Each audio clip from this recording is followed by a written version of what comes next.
remember what I was making. I was making much more. Because Ingram, every year he gave you an increase, or he gave you that, remember that $1,200 thing he used to give you? Every taken from you for 2,000 something. I don't remember what he was getting 800. Remember me and you ain't in set. Yeah. I joined way. He was getting 800. Remember me and you ain't in set. Yeah. I joined way after you. Competitive salaries is what you're going to get. The CI government will introduce significant salary hikes for officers benchmarked against, and that's all, that's not just police, benchmarked against regional standards and reflective of critical, often life-threatening nature of their work. So you taking more risks, we could pay you more. All right? So if you just, sitting around doing some regular work, that's different than someone who out there with the machine gun going out there fighting the drug dealers and the terrorists, et cetera, et cetera. All right? Our aim is to attract new, highly qualified recruits while retaining seasoned officers who have dedicated their lives to service. And highly qualified meaning even people with education and putting them where their education is. Don't bring someone here who could do forensic and you have them walking the beat. It make no sense. But that's what we vote for. We're going to have no interest mortgage.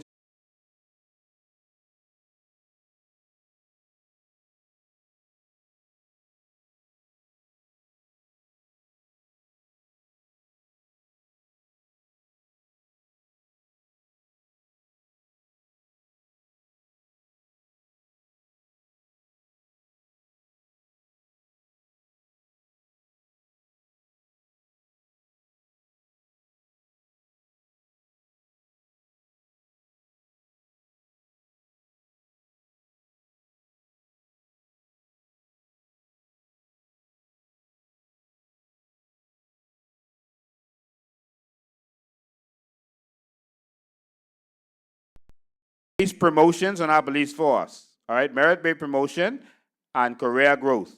All right, merit-based expertise, merit and expertise over tenure. Officers will no longer be promoted solely on the basis of time served or connections.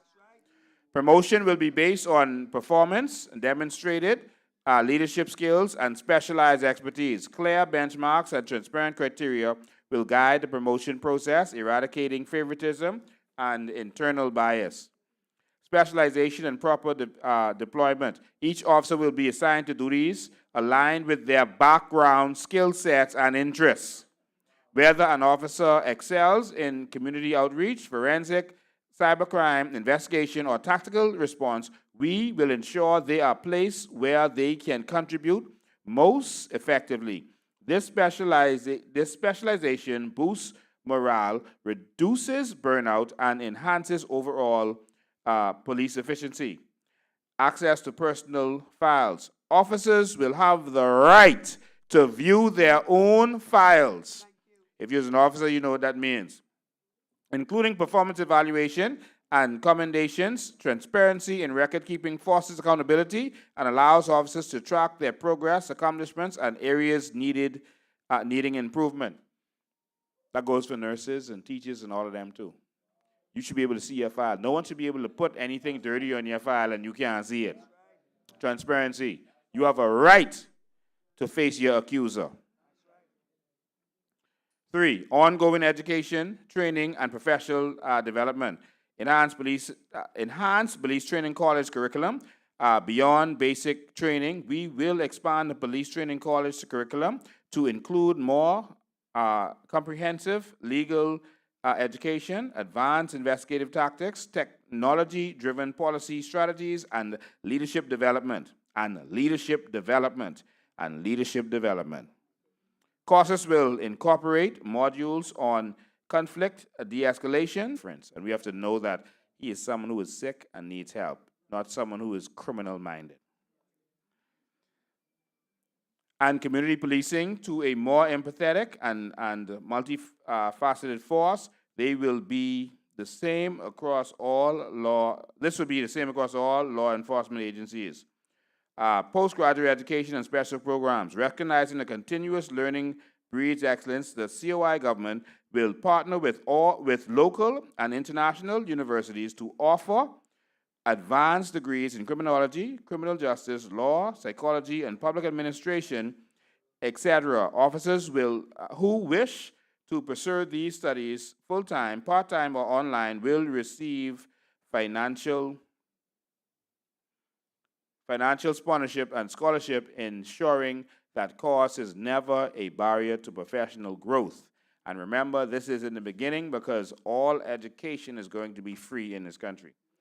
Global exchange and study tours. We will foster international partnerships that will allow Bahamian officers to study best practices in countries known for strong law enforcement records, short-term talent exchanges in places like Singapore or the UK. You all need to know what Singapore is doing. But I can tell you what Singapore is doing in a minute. There's a reason Singapore has zero crime. And I know how. And after they talk, I can tell you how. It's going to broaden officers' perspectives. And same thing is going to happen with Customs and Defense Force, etc. For complete armament and risk mitigation. All right? And so I'm gonna leave some more for the rest because I want to hear from them, and then we'll come back to some more of these a little bit later. But I still got some numbers, but make sure you're all sitting down. I will not be responsible for what happens to you when you hear these statistics, Maria. You ready for these statistics? They far worse than what you have. And it's an international embarrassment. All right. So next, ladies and gentlemen, I want to quickly hear from, I give him 5 minutes, this man who has a computer science degree, I think it's CIS, and bachelor's. Then he gone back to school and did a master's degree in education with a specialty focus on special needs. He has been training educators in the United States of America, but decided to come back to the Bahamas to use his gifts in the Bahamas. That sounds like someone who qualified? Or you all rather them same old political names you've been hearing about, who've been failing us? Okay, we're going to hear from Trevor Green. Good evening, Bahamas. It is a pleasure to be here to speak to you concerning this matter. It is a pleasure to be here to be able to speak to you concerning crime. Being the Shadow Minister for Education, I will speak to it from that perspective as far as education is concerned. But just a brief history. My educational background, I did some things, but what people don't know is that when they started to police in school programs, that I was one of the first that was involved in that program. So I spent a lot of time. I spent about 7 years in the schools, and that would include L.W. Young, D.W. Davis, C.C. Sweeting, T.A. Thompson. And those who know, they were more of the harder schools that were, very real, that exhibited the most issues when it came to adolescence, and criminal tendencies. So I did that, like I say, for about 7 years. And I remember the last day I was in C.C. Sweden. I remember it quite well because I could tell you this little story. A particular superintendent, not police, but school superintendent, decided that he would come in and he would give me some instruction. And the next day I came to C.C. Sweeting. I sat at the front gate with my satchel in hand and waited because I know what was going to happen. Shortly after 9, the superintendent of the station that I worked at, which was Quaco Street, pulled in the gate and said, Sergeant Green, we need to go see the Assistant Commissioner of Police. But I say that to say this.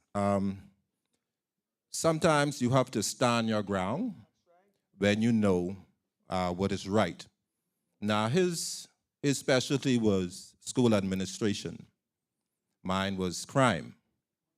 And at the time, when I went to see that particular Assistant Commissioner of Police, Mr. Leon Battle, God rest his soul, I said to him, you move me to the school today, be prepared to have to take a number of officers back to that school.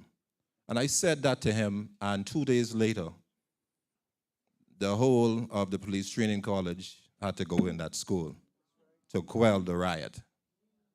See, because in school systems aren't in isolation. You have to deal with them not only in the school, but in the communities that the children live in. And I knew their parents. And during the weekends when I would go to work, I would work from the station and I would speak with the parents. I would go in the communities and speak with the parents. So they saw me having conversation, laughing and talking with their parents. So they respected that. And I saw one of the students, a male student, a few days later. And you know what he said to me? He said that the principal at the time, he said, Mr. Green, you know that woman joking, right? She pretending to be our friend. But we ain't believe her. Just like that. So our children are not silly, they're not foolish. They know what is going on. And they know quite well.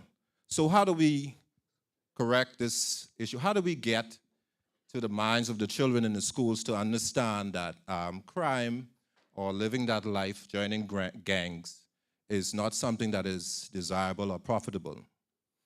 They have a thing called the crime triangle. The triangle of crime basically deals with desire, motivation, and the opportunity to commit a crime. And if any one of those elements are missing, the crime will not happen. And for the past, I would say about 30, maybe 40 years, what I've noticed in my research is that our governments have been steadily and consistently only looking at opportunity and skill. No one has been trying to get rid of that desire not to commit a crime. And what we can do, and what the COI has in place, going through the document, and I encourage everybody to read that 2030 vision on crime. It deals with the desire or the motivating factor that causes a person to even think about committing a crime. Let's say, for instance, in those motivating factors, one of those directly deals with their socioeconomic status. How are they able to afford, or their parents able to afford to feed and clothe their children? And where education is very important and vital when it comes to alleviating or giving children the consciousness of what the consequences of crime are. If that socioeconomic status is not equitable, meaning that you have those who are above or benefiting from what this country has to offer, and the masses are not, then you have, and it's quite common even in adults, but more so in children, because they are more emotional, they feel things more than adults. There's jealousy.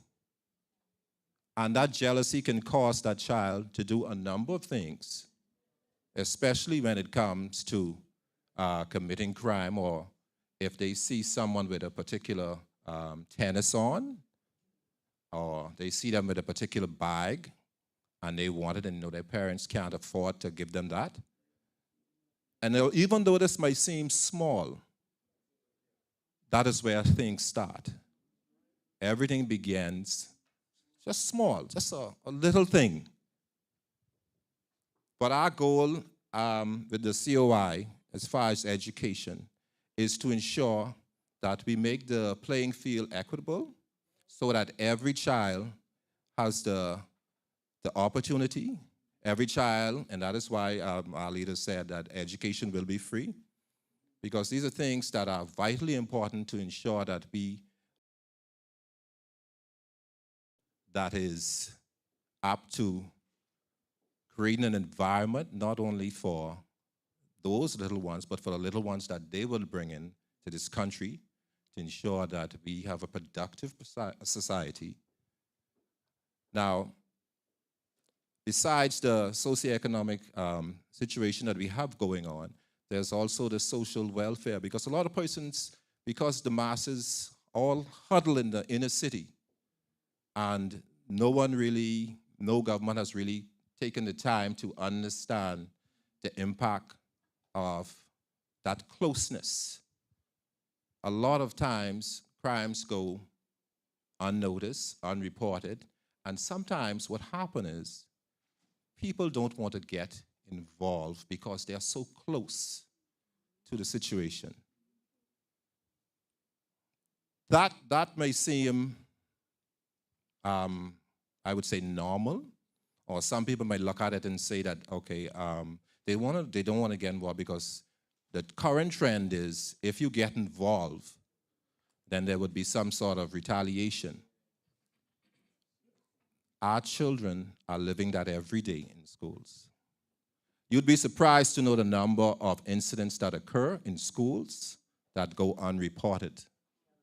You'd be surprised to know the amount of incidents involving sexual activity in schools that go unreported. I was looking at the police report, crime report, for 2024-2025. And what got my attention really was and this is the National Report on Crime, New Providence District. Let's look at the one nationwide statistics. Unlawful sexual intercourse for 2023 was 134, and for 2024 was 141. Now, why did I say that? Do you know that these stuff like this affect the child's learning? And not only that, these children have friends. And from time to time, when they're involved and when these things happen to them, they do speak with their friends. And then we have a cycle on the ground, psychologists or psychiatrists. There's also housebreaking. Housebreaking, which is for 2024, was 331. A lot of children who are not in school when they should be in school.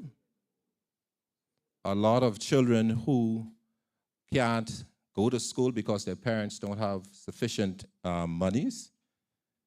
They find themselves committing these activities in order to survive. So what is it that we're going to, why did I say all this? Under the COI government, we're going to do and implement specific programs to ensure that our children attend schools, and you can find this in your program, in the 2020, Vision 2030. And we're also going to ensure that we have special programs for those children who were not able to finish school, to ensure that they receive what some call a GED, their diploma, and ensure that they have a chance at making it in a society that in the New Bahamas would look for them to contribute much more than they are doing. Thank you. Thank you so much, Mr. Green. Your paces from an R.M. Bailey are on here representing for you. They are representing. They proud of you. Someone on here said, "Man, Trevor too quiet, man." Let me tell you something. We need people in this government who know what they're doing. We don't need car salesmen. We don't need everyone to be on top of the mic shouting and screaming and making you repeat after them. We need some people who are going to get things done. We need some experts. We need them in the House of Assembly. So to the people of Tall Pines, we need Trevor Green. This man is educated and he knows what he is doing. Well, Leslie Miller, Trevor Green. I take Trevor Green any day. Well, if you want a corrupt politician, who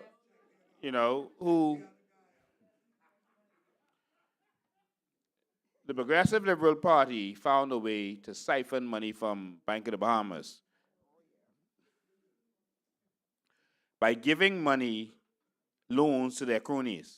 It's a legal way to siphon money, but it's still thieving. They gave money to their cronies, to the PLP cronies. All right? Some for the crony, some for them, and then didn't force the cronies to pay back because it was never intended to pay back.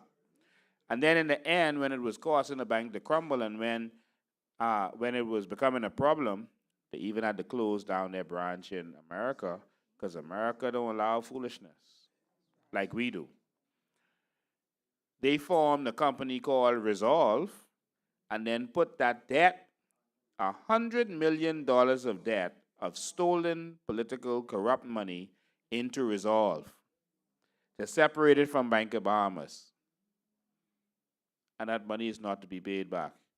Y'all think Leslie Miller paid that $30 million back yet? This is not an attack on Leslie Miller, but this is our funds. We've been allowing these politicians to rape and rob us for all these years. And they've been getting away with it. The crime starts at the top. And we're going to fix it from the top down. The fish stinks at the head. And we're going to fix it from the head down. And I don't want you to think for 1 second that any of those politicians who took a dime from us is going to get away with it. We done tracking everything and we don't know where everything is. From day one, we know exactly what to do. So those corrupt politicians, I just want you to understand the kinds of ways they've been outsmarting you over these years. Resolve. They gave free money loans from Bank of the Bahamas and robbed you. And guess who got to pay back for that? Just like you had to pay back the NIB money, you got to pay that back. Wow. And guess where the money came from for that? NIB. And so now they got to raise NIB. The reason NIB is in problems is not because of them paying what they owe you, your pension, et cetera, your benefits. No, it's because they've been stealing from it for all these years. Starting with Finland, Ingram took it to another level. He raped NIB. Perry Christie and them continued the trend to this day. So, Tall Pines, give me that one right there. We need him. The next gentleman I'm going to introduce to you is still fighting crime out there. He's a teacher. He's an educator, doing a lot with young people. I'm going to give him another 5 minutes. He has to go when he is finished, I think. What time is it? Well, he has a short time because he has to go to do some work. All right? So I am presenting to you the man from Baintown, Mr. Antonio Bain. Good afternoon, everybody. Good afternoon. Boy. Well, I never know that I was going to actually be up here one day. Something new. But, hey, change is here. All right? It's here. All right? I just want to touch on some stuff about crime, about our youths. I want to say about our youths. And I've been seeing our country go down to the dogs. Fighting every day. We go there, we fight, I put our lives on the line. And it's our youths. That's what we need to bring up.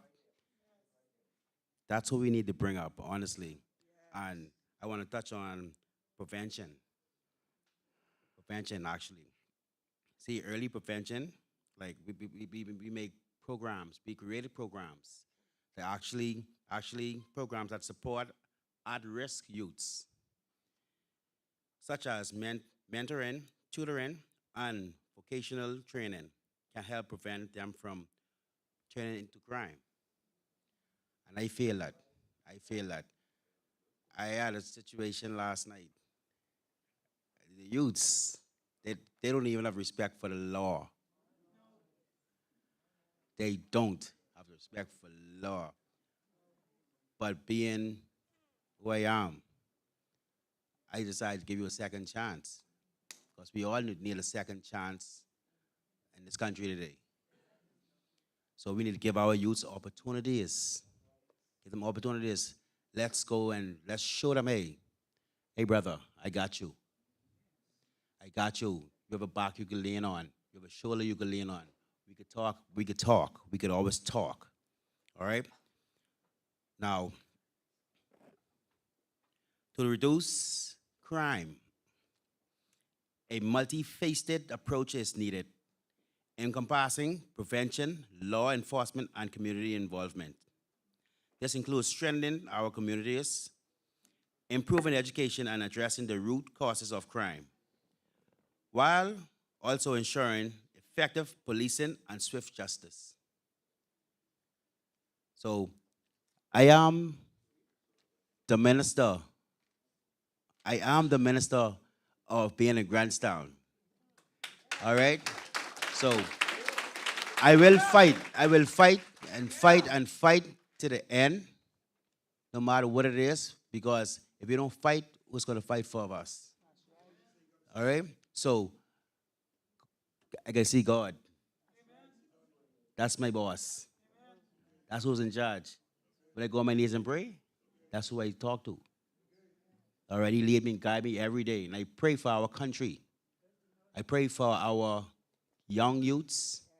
I pray for our future, and I pray for our future. You understand? Well, I'm Antonio Bain, and thanks for having me. Thank you so much. He is a teacher at Jordan Prince Williams School, which is my alma mater. You went there 10 years before me. But yeah, we went there. We always followed each other. We grew up in Pinewood together through the same corner. She on one side end of the corner, I on the next end of the corner. I didn't know her from then, though. She went to Princeville, and I followed her to Princeville. You followed me to Pinewood, though. I was there first. And then she went to Princeville, and then I went to Princeville. And then she went on the police force, and then I went on the police force. And then she went to law school in London, and then I went to law school in England. And so, and then I went into activists. She followed me into activists. I was there first. And then I decided to go in politics, and then I dragged her with me, kicking and screaming. No, I want to be an activist. I want to shout at them. I want to fight for the people.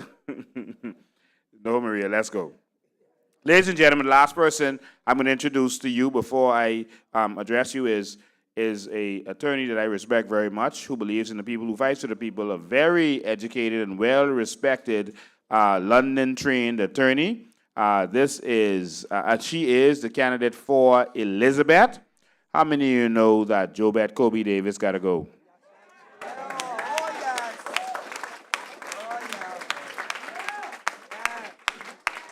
Jobette, you could take all your Rolex watch and throw as much party as you want, but you got to go. We need a new Bahamas. And so, ladies and gentlemen, I present to you Ms. Donna Dossett Major.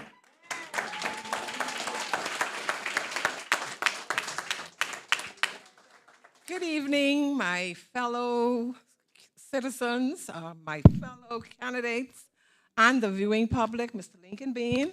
I'm happy to be here. Now, I have been a criminal defense attorney for the past 23 years. Wow. All my life. So, I know you're going to say, wow, but yes, we need to bring the death penalty.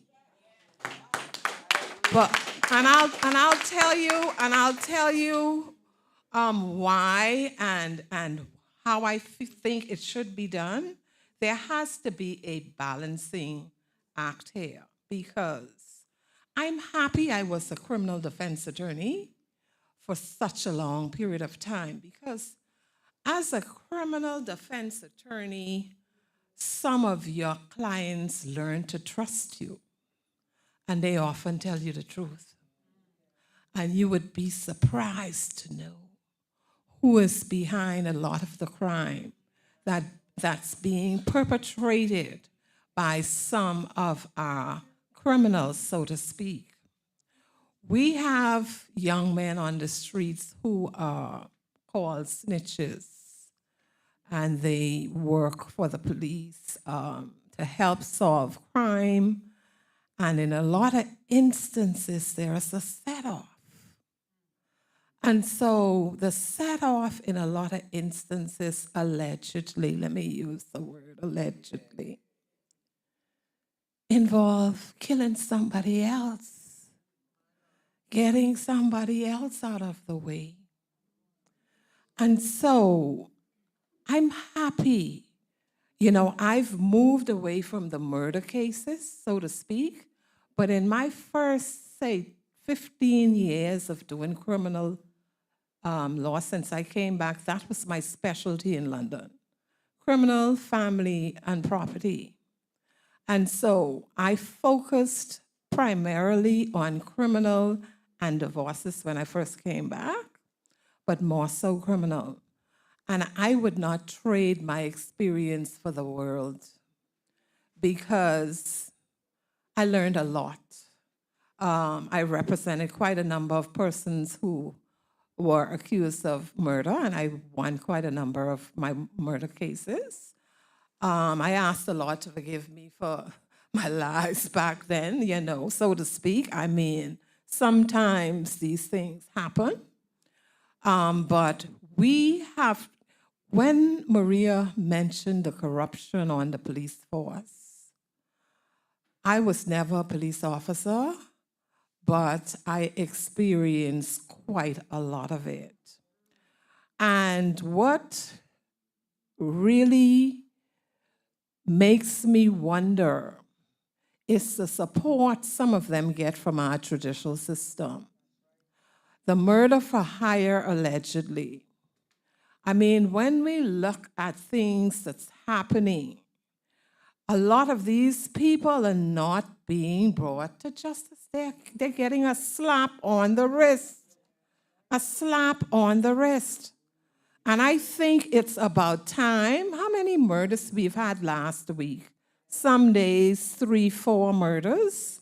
I mean, our innocent children are being killed. Innocent bystanders, these people don't care where they shoot these guns. They have, I mean, it's just about time we bring hanging back. And let me say, it's on the books. Because Section 291 of the Penal Code says, whosoever commits murder shall suffer death. That is on our books. Now, you know, some murderers have a lot of cash. They have a lot of money, and so they exhaust the system. Like, they go and they appeal here and they appeal there, and then straight to the Privy Council. And so, I mean, Brave may want to use this as an excuse, the case of Maxo Tito, where this person was sentenced to death for killing a 16-year-old. The case wound up all the way to the Privy Council. The Privy Council worst. So what is the worst of the worst? How do we define the worst of the worst? Now, the Privy Council also gave Parliament the discretion, or the judges the discretion, to vary Section 291, which says shall be put to death. That discretion means at your discretion, you can say life sentence or you could say 10 years. as a judge. That's the discretion. However, they also said that we must determine what is the worst of the worst. And in order to do so, we would need to legislate law and put it in place so it clearly defines what is the worst of the worst. Now, what the UK said the worst of the worst is when you look at things that happen in your society and it's gruesome, in your society, it's the worst of the worst. But then they added an extra feature there that makes it a little difficult to decipher the worst of the worst if we don't legislate our own laws with respect to the worst of the worst. It also says the worst of the worst should include someone who cannot be reformed. There's no hope of reforming that person. So how do you determine that there's no hope? Does the person have to be a psychiatric case? What credence do we have to have, or what do we expect? What do we look for? Who do we go to? Does the psychiatrist says this? That this person has no possibility for being rehabilitated back into our society. And so, the legislators, as far as I'm concerned, were happy that there was this so-called lacuna that leaves everything hanging so that they are not obligated to determine what is the worst of the worst. And so for many years, we have not had any capital punishment. And let me tell you, the only way, yes, I am for capital punishment, notwithstanding the fact that I have been a criminal defense attorney for a very long time. But I've moved away from those type of matters as I got older and wiser and gave my life to the Lord, okay? I've moved away from that, and in order to save this little Bahamas, we must bring back hanging, capital punishment, not hanging, so to speak, electric chair, whatever it is, because, we have the human rights that says hanging is barbaric. So we've moved away from that. But let me use the word capital punishment. We must bring that back, and we must bring it back soon, because if we don't, we're going to lose our children and grandchildren, okay, to these criminals. And so I'm saying that we need to, when we get in, we will, right, Mr. Lincoln Bean? We will bring That's back guaranteed. capital punishment. We will amend our laws to minimize the time that they have to go here and there and do appeals, especially if we have evidence, clear evidence, to show that these are animals that we are dealing with, and they have been committing these crimes, okay? And so we also need to look at amending our laws with policing our policemen. Now, there's some good police on the force, but my God, we got a lot of corrupt ones, and we got to deal with them. And my God, allegedly, we have a lot of corrupt police and a lot of corrupt judges. And let me just say this to you before I close. This was my experience from here to glory. A couple of years ago, I was sitting on a wall on Nassau Street having my truck cleaned. And this was before this young man was killed. His street name, no, I better not call that name. And anyway, I was sitting on a wall while he was cleaning my truck, and it was a Sunday. And all of a sudden, he dropped the cloth in the bucket, and I saw this car pull up by where we were sitting. And when they saw me, they pulled further down right on Nassau Street under the almond tree where they be cleaning the cars. The person pulled further down the street when they saw me, more down toward where the animal clinic, more down that way, north, north. And the person who was cleaning my truck dropped the. So I was wondering who it was because it looked like a CID card. I just pull up there, and when they saw me, they pulled down the street. Do you know, when he came back to me, these were his words. He had a bag. Boss lady, look here, look what I have. Man, this drugs, this what they have. Do you fellas come bring me, say, I must test this out, see how much I could get for this on the streets. And so this is what we have going on in our society. And we must move to eradicate this. Thank you very much. Wow. Wow. Wow. Elizabeth, y'all rather Donna Dawson Major, or y'all rather that woman who oversaw the giveaway of BEC? We are sitting down and watching the corruption happen before our very eyes. Ingram gave away BTC. He didn't sell it because it had so much money in the bank that was a giveaway. How you sell the company with money in the bank? BPL is not a real company. All right? The company is BEC. It has a subsidiary. BEC can never legally be sold. That's why they formed the BPL. I did a whole live on that and showed you all the law and the act and everything. BEC is the company, and it cannot be sold. And so they formed BPL, and so they're selling out all of the functions of that company. So that's like if you inherit a restaurant from your daddy said you could never sell this restaurant.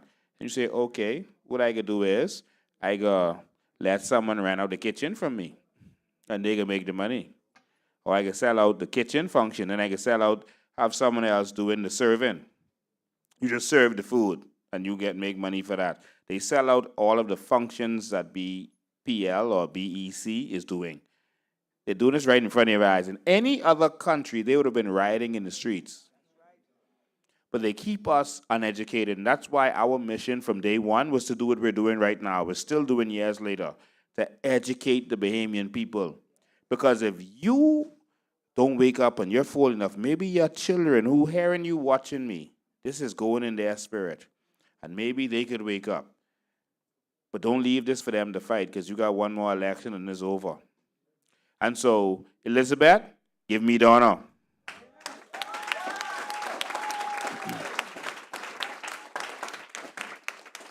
My turn, and then it's your turn. All right? So we're getting a little overtime. I have to pay my production crew a little bit more, although they ain't asked. He's smiling bright just now. All I see is teeth. They are very professional. Give them a round of applause, man. My lives from now on is going to be professionally produced from now on.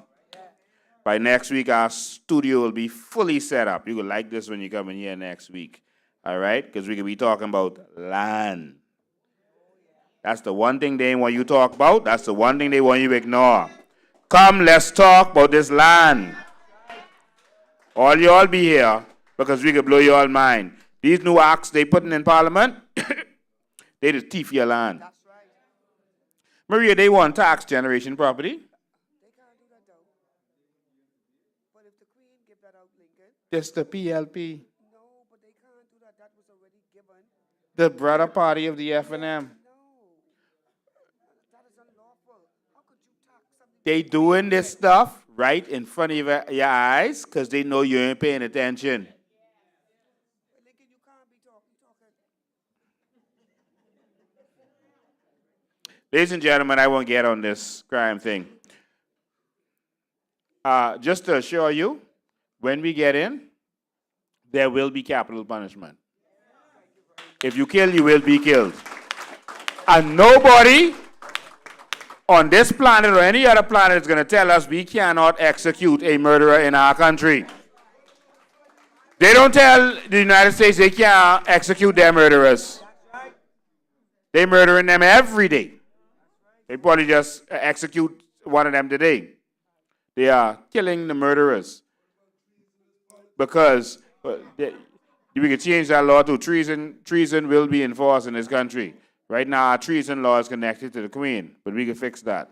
I don't want to let them know what's coming. That's all I can say. All right? So we will execute our murderers. All we have to do is define what the worst of the worst is in our law. We just don't want to do it. All right? That's it. That's what Donna was saying to you. Do you know that even a life sentence is not defined in our law? So there are persons who have done 8 years, 10 years, and they say, oh, that's life, and they let them out.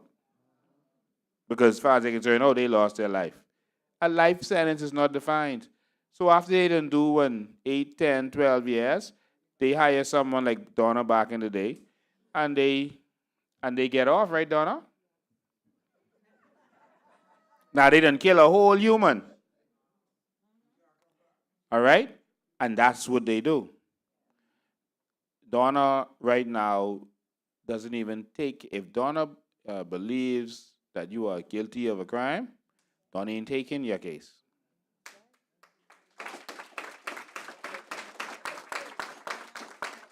She ain't like brave. Them who say, oh, that's my client.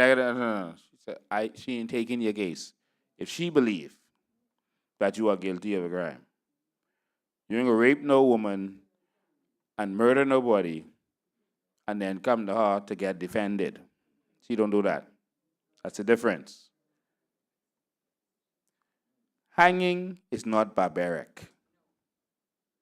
A little girl sitting in her house watching cartoons and getting shot through the walls is barbaric.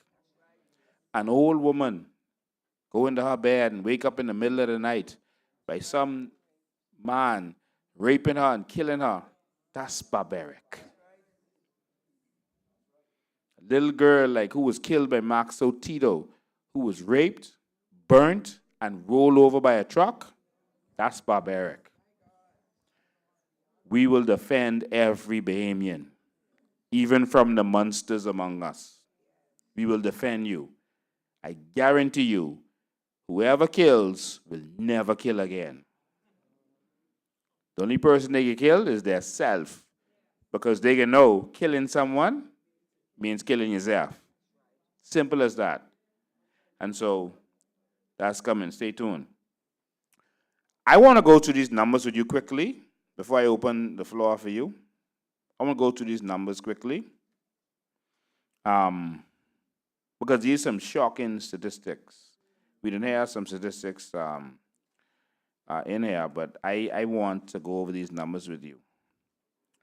I wanted to compare the Bahamas to some other big cities in the United States, in Canada, I guess, wherever. So you could compare the murder rates of our sweet, innocent Bahamas. Because I think that we aren't paying attention and we've become so numb to murder that it just sounds normal. I'm going to take my time and call these numbers so that it could hopefully wake up the people, the tens of thousands of people watching this, and for all of y'all in here. This could wake you up that we are in a crisis. And why do you pay attention to murders? Because murders are a signal that your country is sick. Because the criminal element don't have a justice system to go to, so they resort to murder. A drug dealer rob another drug dealer, you're dead. A drug dealer betray another drug dealer, you're dead.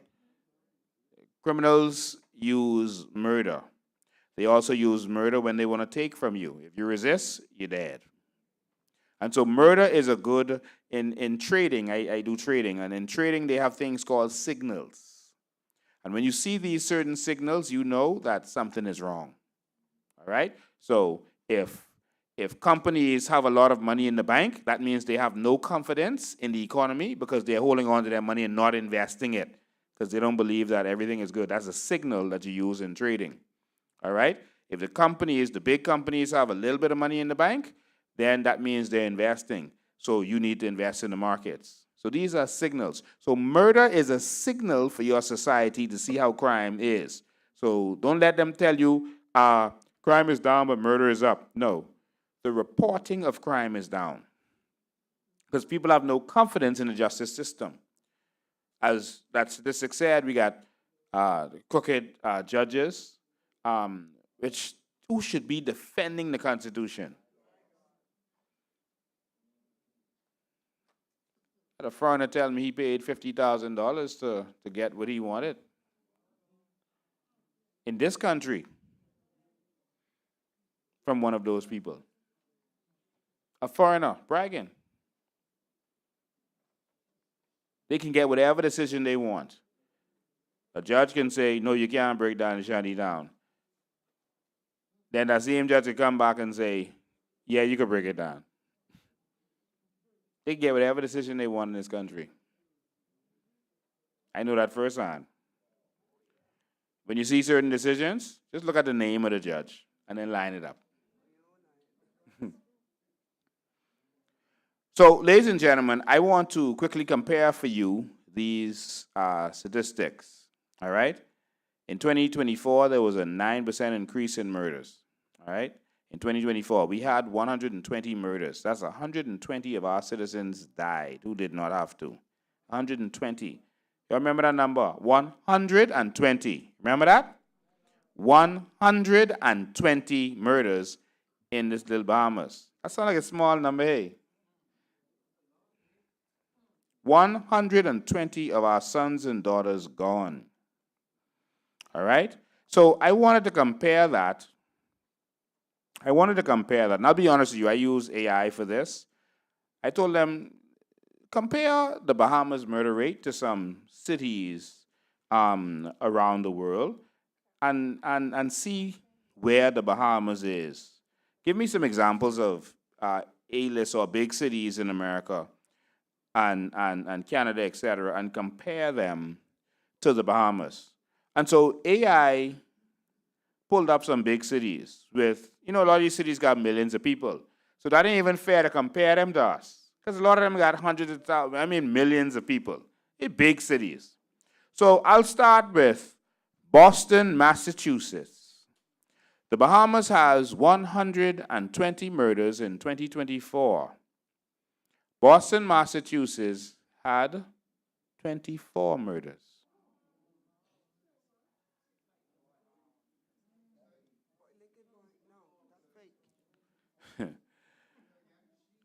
San Diego, California, big city, 1.4 million people.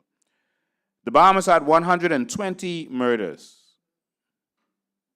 San Diego, California had 35 murders.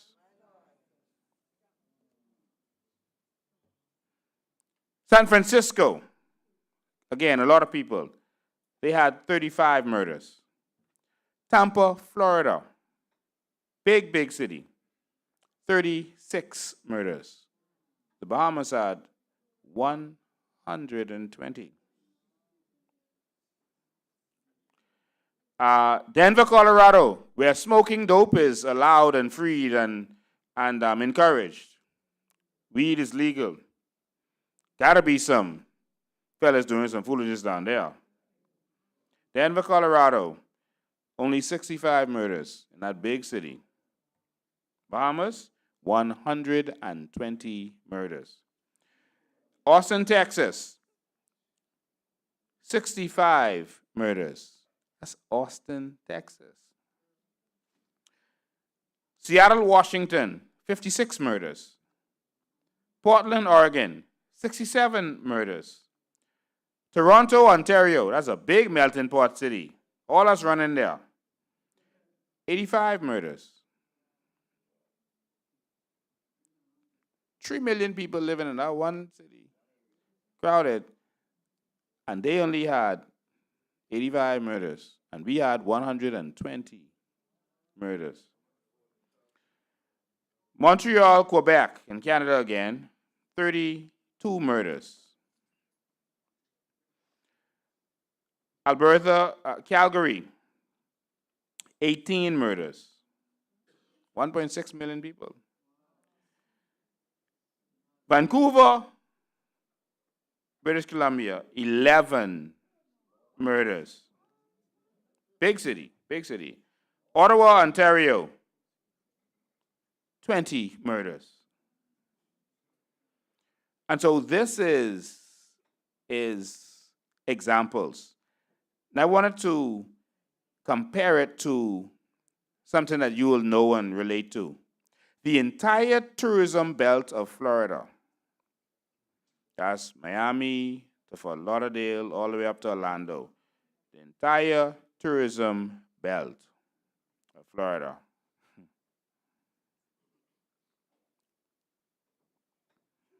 All of it. Let me start hearing some numbers from y'all. What y'all think? Anybody? Somebody? 65, 20, 90, 120.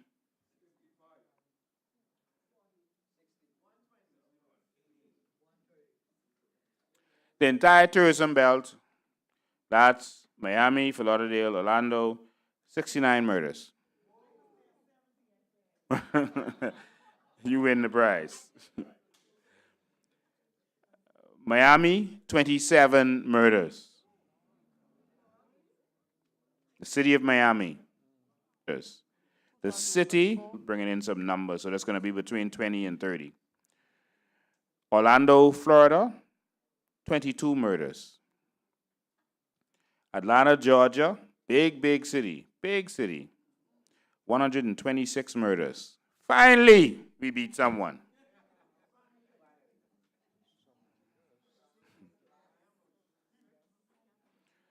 I also wanted to compare the murder rate in the Bahamas to countries that have a sovereign wealth fund, because I wanted to see something. Y'all want to see something? Okay. I can show you something. I'll tell you the murder rates, because I could really be ashamed to call these numbers. The Bahamas murder rate, that's the murders per 100,000 people, right? Then I'll tell you the numbers. But the murder rate, our murder rate is 29.3. All right? That's how much murders per 100,000 people. 29.3. Sound like a small number now. That sounds good. That sounds better than 120, right? 29.3, that's the murder rate per 100,000. 29.3, you remember that number? Okay, 29.3. Someone say it. Okay, so I can start with Singapore. All right? Singapore, with 5.9 million people. Their murder rate, what Bahamas was? Their murder rate is 0.17.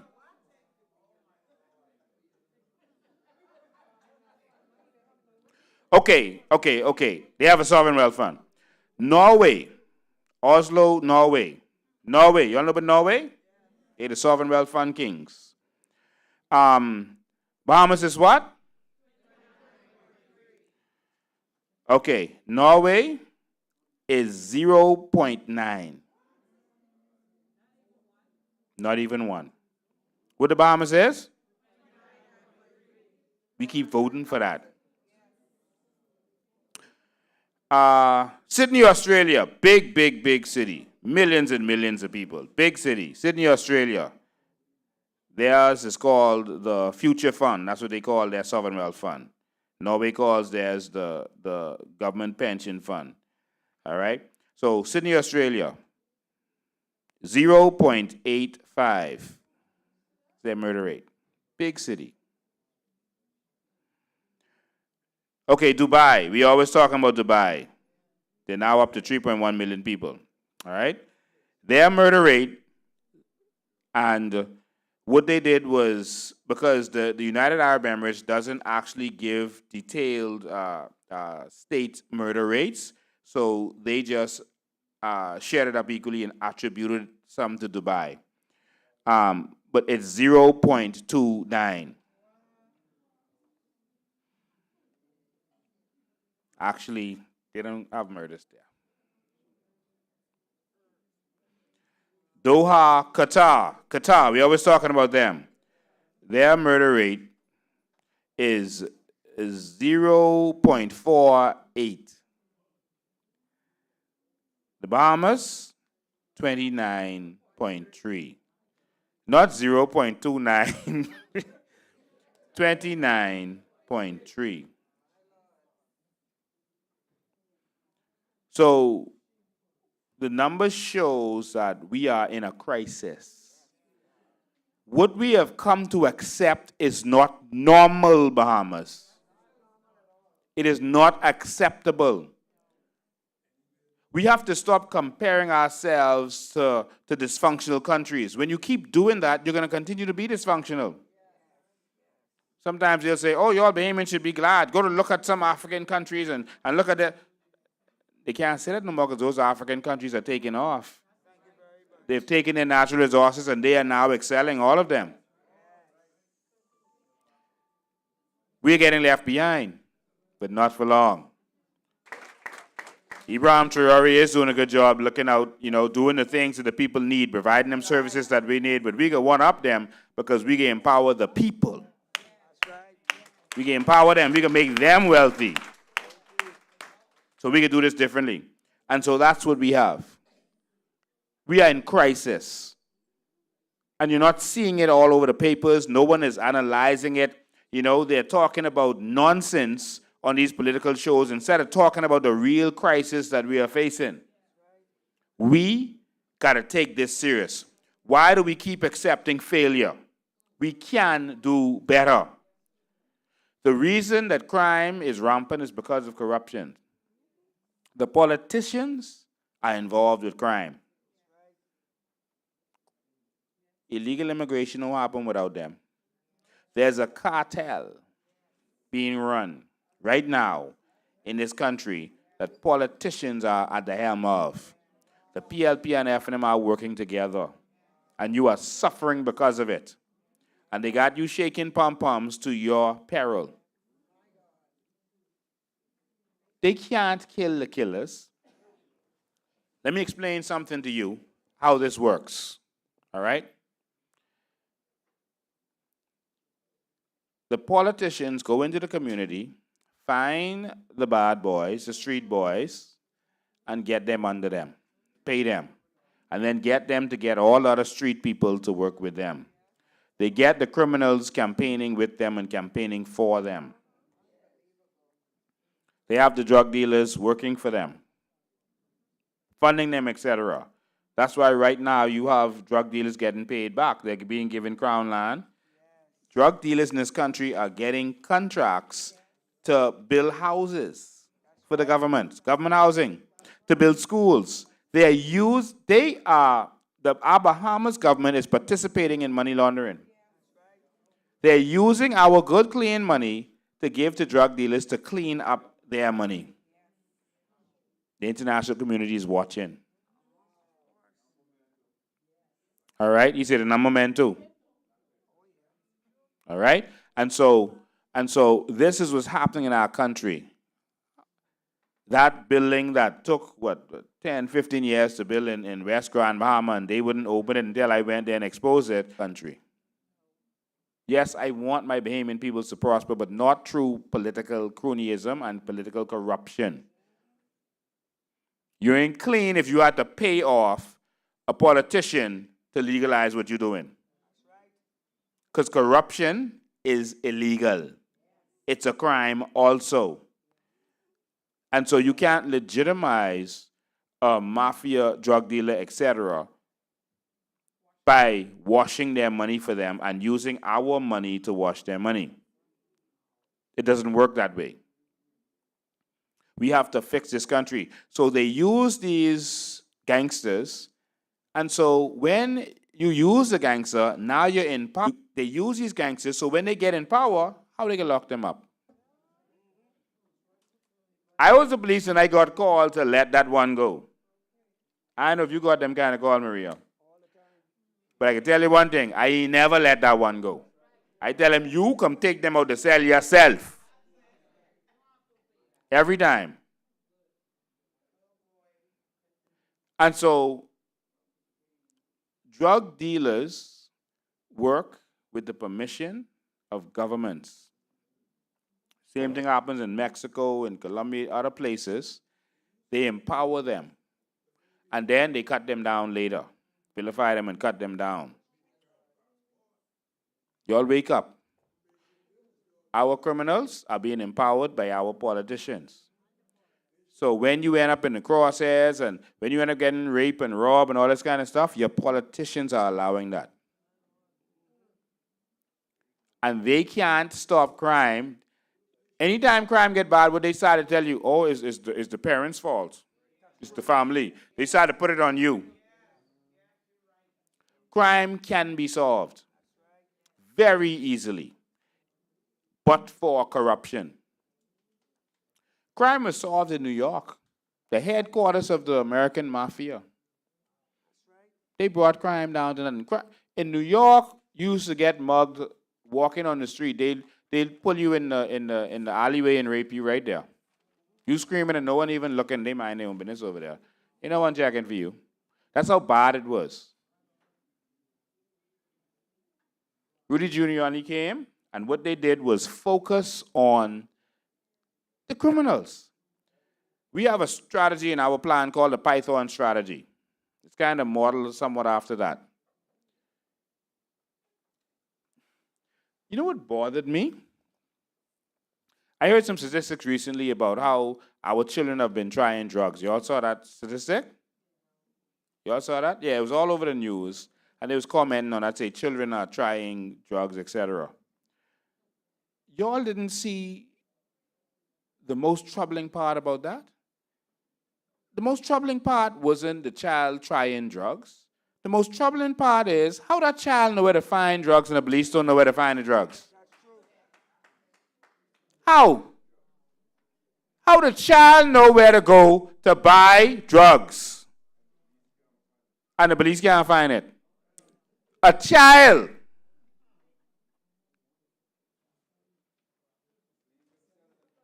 We will target the criminals. We will go after them before they come after you. We will not let them rest. And that's what they did in New York. But they did some other things too. They started empowering legitimate businesses. They started giving tax incentives if you want to bring your business to New York. They started cleaning up the place, and that's one of the things that Trump was a part of, cleaning up, redoing buildings and cleaning up the place and making it better. They started giving tax incentives to make sure that legitimate business people could have a foothold there, not the criminals. A lot of politicians were taking bribes from the mafia and the criminals and then legitimizing them, having them build buildings, having them do different stuff in the community. You don't legitimize crime. But crime is always legitimized in the Bahamas. Whenever the PLP in power, they attach themselves to criminals and criminal behavior. Their corruption is with the criminals. Listen to me carefully, because this is the root. See, we beat at the trees and we say, oh, that person robbed us, that, oh, these young men doing this and they doing that. No, that's the leaves. That's the fruit. That's what you're seeing as a result. We got to get to the root of the problem, the root that is hidden underground. And we can dig it up.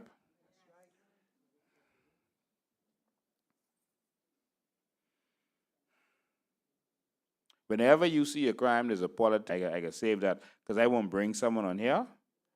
I want you to hear are the root of all evil.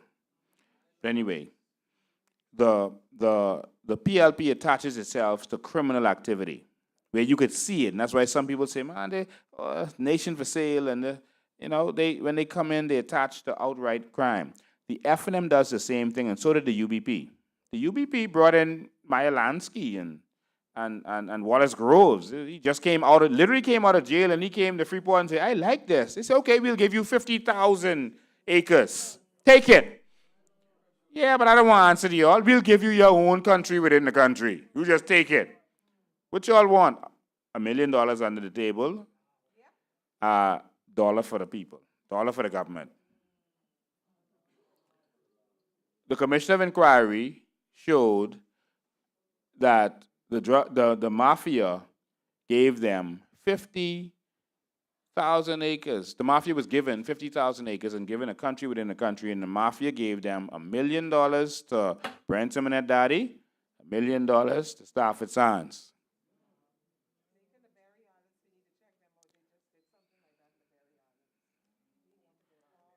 Election couple months away, we can fix that.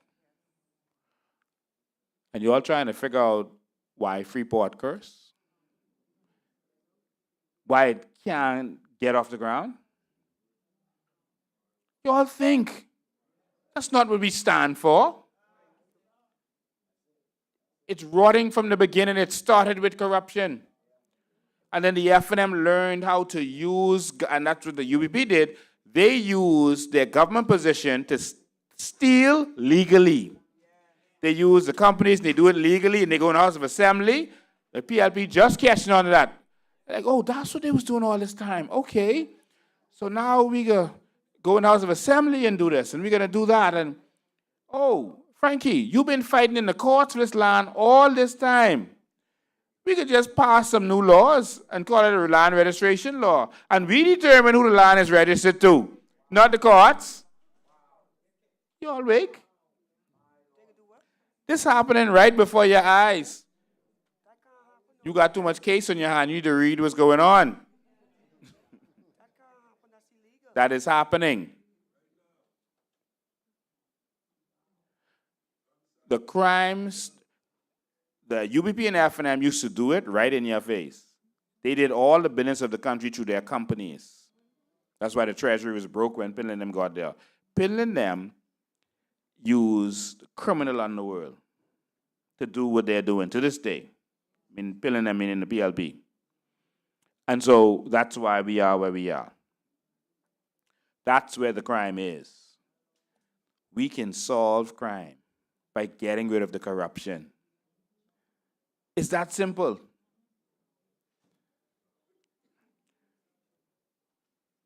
These countries with sovereign wealth funds have no crime, zero crime. You know why? Because they look out for their people. Poverty is a serious element of crime. Poverty. They empowered their people and ended crime. They had crime too, you know. They had serious crime. They even had tribal wars going on in their places. We got to fix this. We're going to get in more details in this, but I want to hear from you. I want the government to hear from you. All right? I want the government to hear from you what you feel about capital punishment, what you feel about bail and these bail and stuff that they're giving out, what do you feel about the corruption, what's actually happened in your neck of the woods. And I'll talk some more in between what you were talking about. Once we get rid of the heads, the corrupt police were following instructions. We didn't stop talking about Michael Johnson. We didn't stop talking about Curtis and the situation with the police over there. We didn't stop talking about that. They distracting y'all. They want y'all talking about Charlotte now. They want y'all to forget. But Lincoln may not let you forget. We had to educate the people.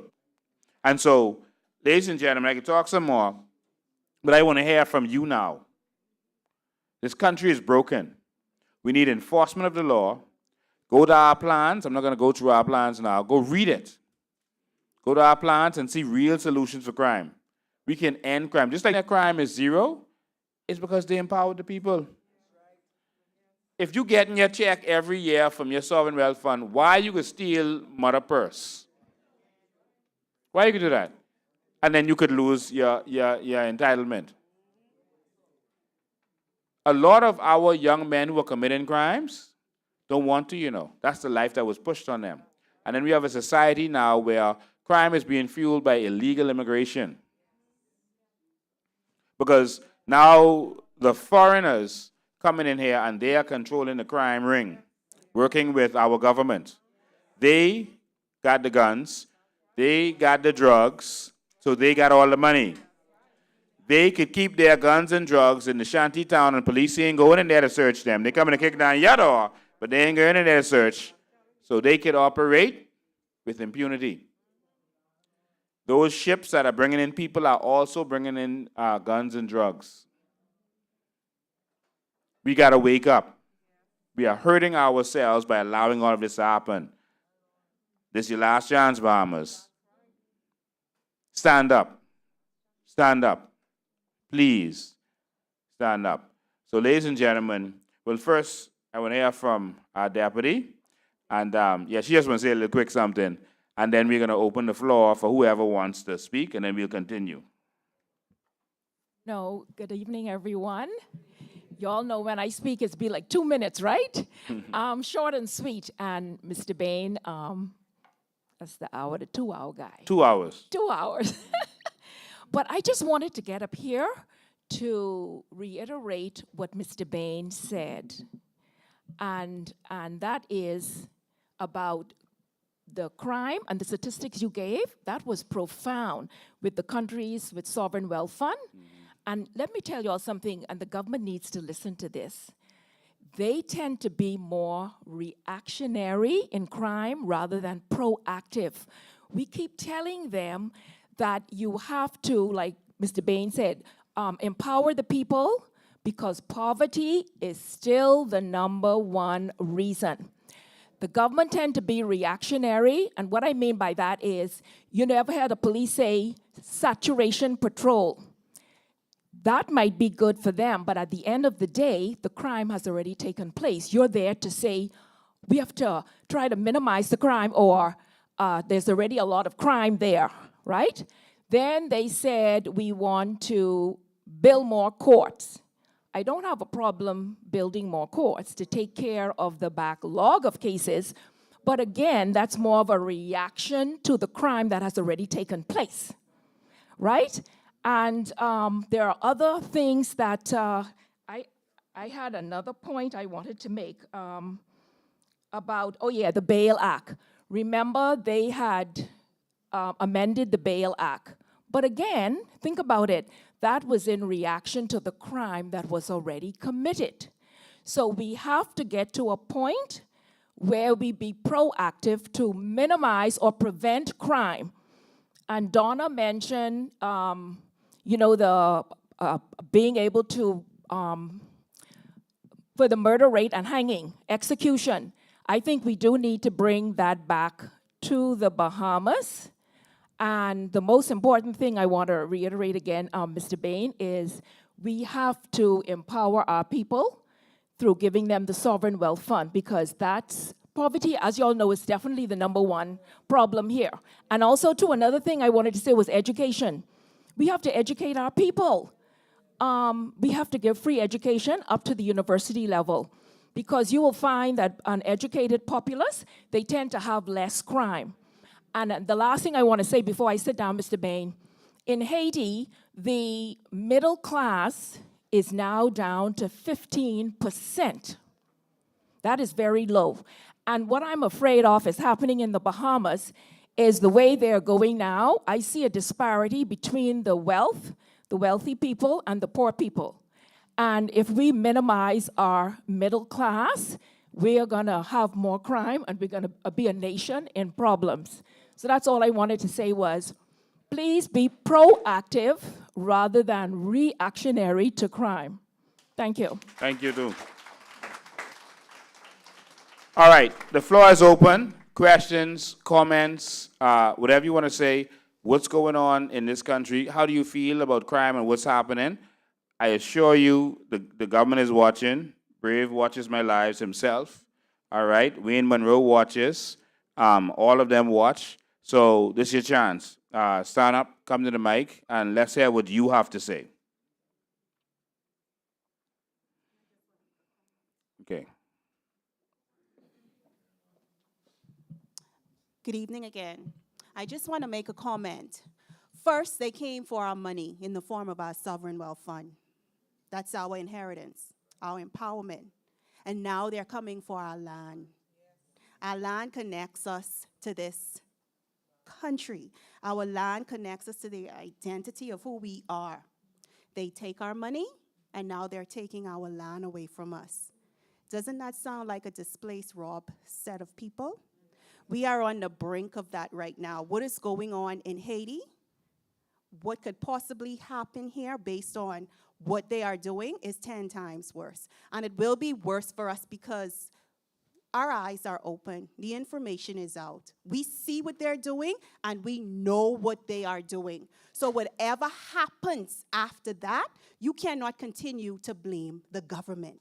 We can only blame ourselves. We are in a time of revelation, and we have access to information. We have been praying for a long time for God to send help. How many lifeboats does he have to send? Remember, they took away the Sovereign Wealth Fund, and now they're about to take away the land in form of a bogus bill. So my fellow Bahamians, be vigilant and pay attention. All right, the floor is open. Y'all come talk to Brave them. Y'all let them know how y'all feeling. What y'all think? Any questions? We're talking about crime now. We're talking about crime. All right?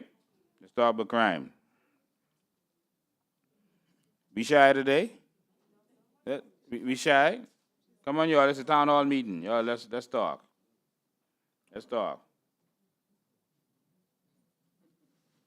Good night. Good night. It's me again.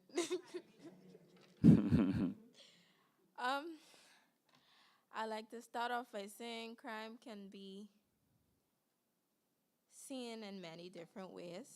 I see crime in different areas in life, especially for Bahamians. Crime can be classified, whether it be BPL, raising your light bill, whether it be groceries going up, and you're just going in the store one day, you carried the $2 for your bottle of water, and then the water went up to $2.67. You didn't expect the $2.67. You only came with $2. I see crime in different ways, and I feel like as a Bahamian, you should wake up and realize when you're being robbed and raped. We can't allow the government to continue doing this to us, especially on a wide scale.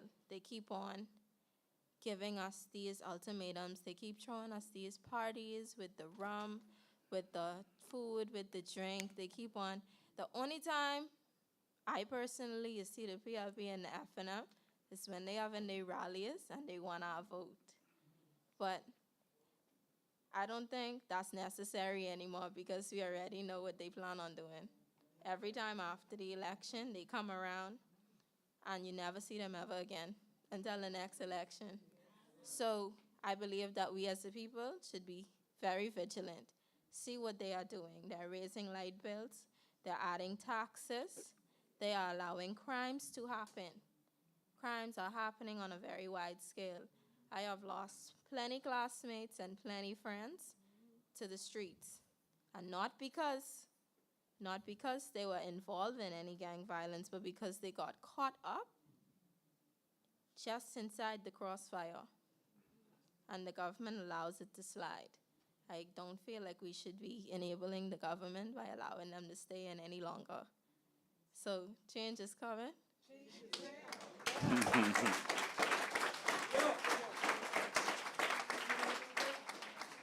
Awesome, awesome. You say that slogan almost good as been dad. Yeah, go ahead. Yeah, the young lady is quite right. Sometimes we look at crime as something perpetrated against a person, placed upon the people. When you have unjust prices in stores where people just go up arbitrarily and the government does nothing, that is a crime. And that's a crime against not just that person or a particular thing. All right? But she was quite right. In addition to what she is saying, the crime is tied up in the corruption. As I've revealed the documents on NIB and the way these politicians, both sides, have stolen from NIB, used our money and given it to their companies. NIB's biggest investment is in the brewery, a liquor. NIB is supposed to be about health. How is your biggest BPL? And then charge us a fuel surcharge on that same fuel that you took from our NIB money. This happening right in front of you. But they keeping you busy talking nonsense. I notice in all the WhatsApp groups, they go in there just talking foolishness. They have people paid to just go in there and stop people from talking about the issues. And so y'all gotta go in there and talk about the issues, the failure of them. Someone says, you know, stop talking about what the other party is doing. No, we paying them. We paying them. We paying them to do what is right. I paying the opposition to do what they're supposed to do. We are paying the government to look out for us. Why don't we have a hospital? Why are you building a fake hospital? That's like giving me a bicycle and calling it a car. Well, I bought you a vehicle. It's a bicycle, it's a vehicle. But I gotta pedal it. Don't be ungrateful. You're always complaining. But you take my money. When your country, I'm coming to you right now, when your country has to borrow for everything, that's when you know you're in trouble. When I saw them borrow $1.4 million to get those little jokey ambulances, I realized that they probably got them from someone who had some kind of hookup. When I saw them spend all that money, borrow money to buy trucks to use as police cars, you got to be an idiot if you don't know the difference between a truck and a car. Like, this is happening right in front of our face. Like, look at us. We bought 100 new police vehicles. That's a truck. This truck identifies as a car. Like, we in La La Land. Come, my brother. Come.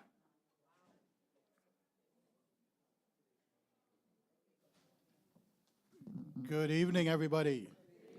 Sterling Ferguson, AK Morning Tea. Just want to give respects to Coalition of Independence for educating the people, opening the people's eyes, especially my eyes. New Bahamas, education is very important, very vital. And one of the things, being in the tourist trade, I always concern myself about over the hill, how we don't have people going over the hill anymore. It appears like the people, they're monopolizing Bay Street as far as economics. And we as a people are sort of like chasing the people from coming over the hill in terms of bringing the economics over the hill. And we find a lot of foreigners are monopolizing Bay Street. I don't see why we can't push this Bay Street down in Blue Hill Road and further. I think Minnis wanted to do something like that, but he cannot promote other people's businesses. That's where the Sovereign Wealth Fund comes in, where the guy is gonna, if you give him his funds, he'll fix up his environment, and then he will attract people to come back over the hill. This is an individual thing. It's not a government thing. And I think Minnis swing the people with that in terms of the economics of it, Bahamian people. I'm tired where all this money is staying on Bay Street. It has to come to the people. And the only way if the people are going to get the Sovereign Wealth Fund, which in the Coalition of Independence, and I like the idea because they're the only one educating the people. F&M, PLP, they even educating the people. They don't want you to even know. But so we gotta give the people what is due to them, that they could fix up their environment over the hill, that after being shambles as it is now, that we could invest, the tourists would want to come over and spend their money with us. Right now they're spending their money with all kind of Joe Blow, and they seem to be having a washing machine on Bay Street. Wow.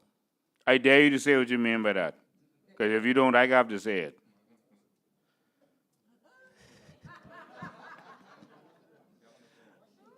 Money laundering.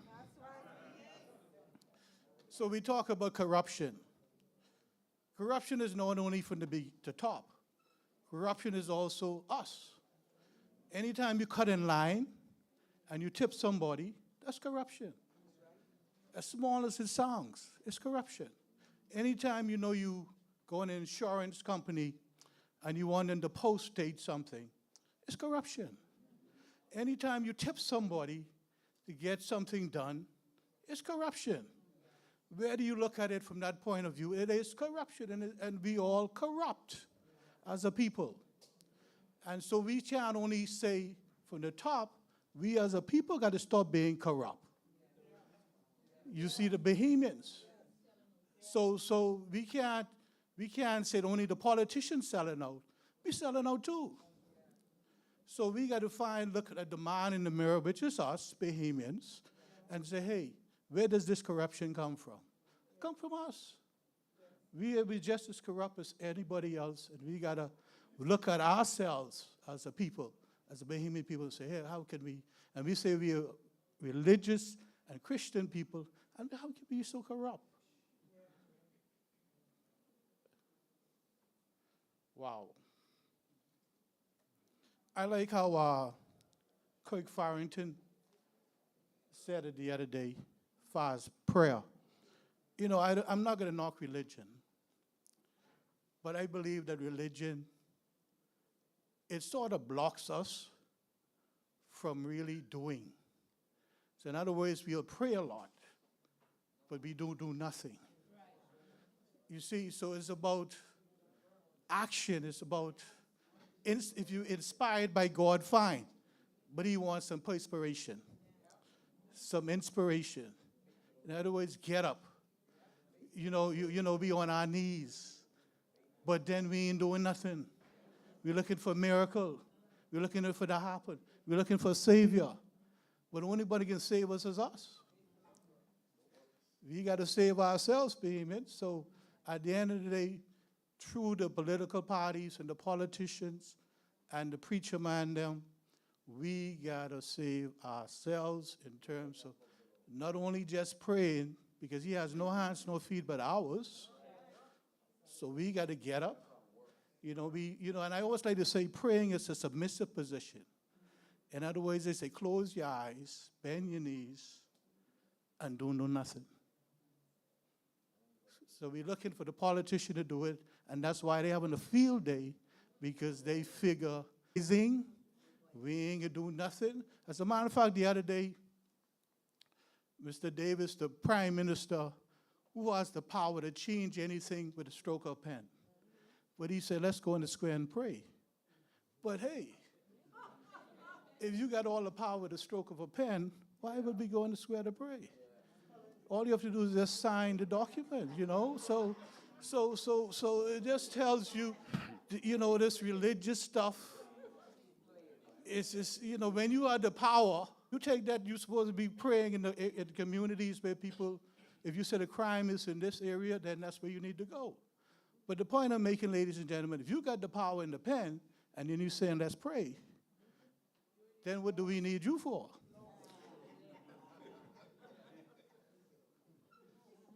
Continue to educate the people of COI. Thank you. Respects. Thank you, man. And for Indians and Mexicans and whoever else over there doing money laundering, probably. No, Bay Street belongs to us, and we can take that back. All right? And in our tourism plan, we have a plan for Bay Street, including making that pedestrian, and we could do some things to that, to where people want beach. There's only a bunch of restaurants on the street. I don't know what the big deal is, but we can have more than that. We're going to make them want to experience the Bahamas again, and it's going to be Bahamian owned. Not only are we going to take back Bay Street, we could take back our Key.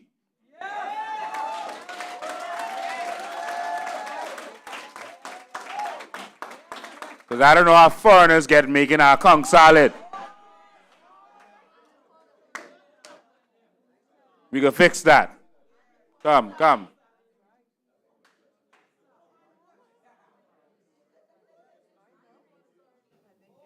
Go ahead. Yeah, Mr. Bain, you said a mouthful. When you go into Awaki, right across the street, and it's no longer Bahamas.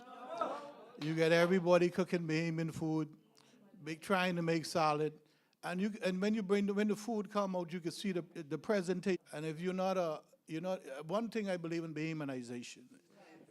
A lot of times we'll go to John Doe and Susie Q when we want credit something, and then go to the foreigner when we got money.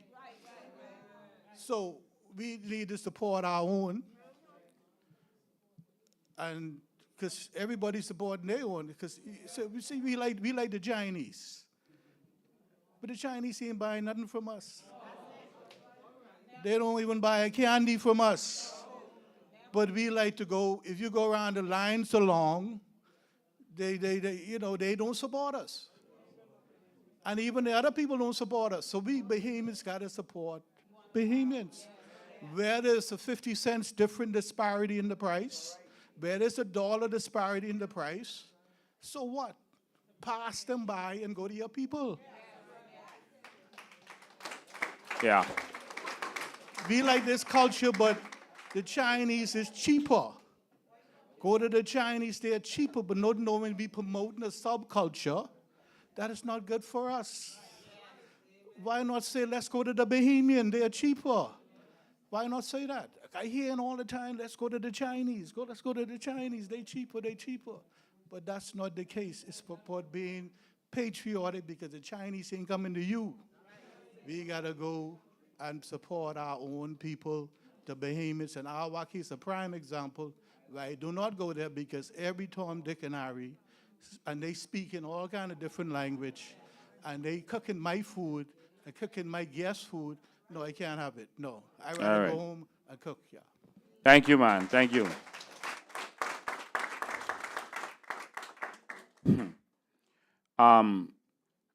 You talk about Bahamians participating in corruption, and that is happening a lot. And it's because they force us to be corrupt. They make it so that it's hard to get anything done in this country unless you pay someone else off. They force you to be corrupt. There's no reason a passport should take as long as they make it take to get.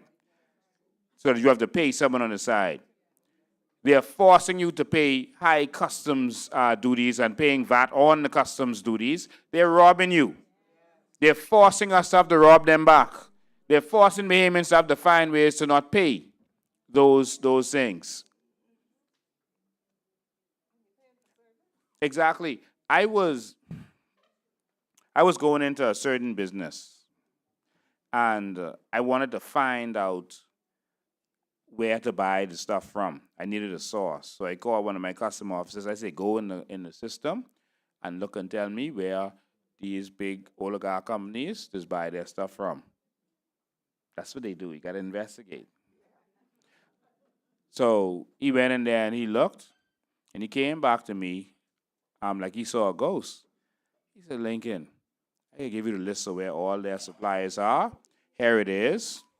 But he said, I see where they're entering the customs form, but I don't see anywhere for all these years where they've been paying customs.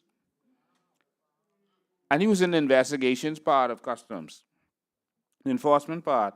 And he said, man, I could deal with this. He was in charge of that. And he went and wrote his report and did his research, et cetera, et cetera. That man was transferred to one key. Effective immediately. True story.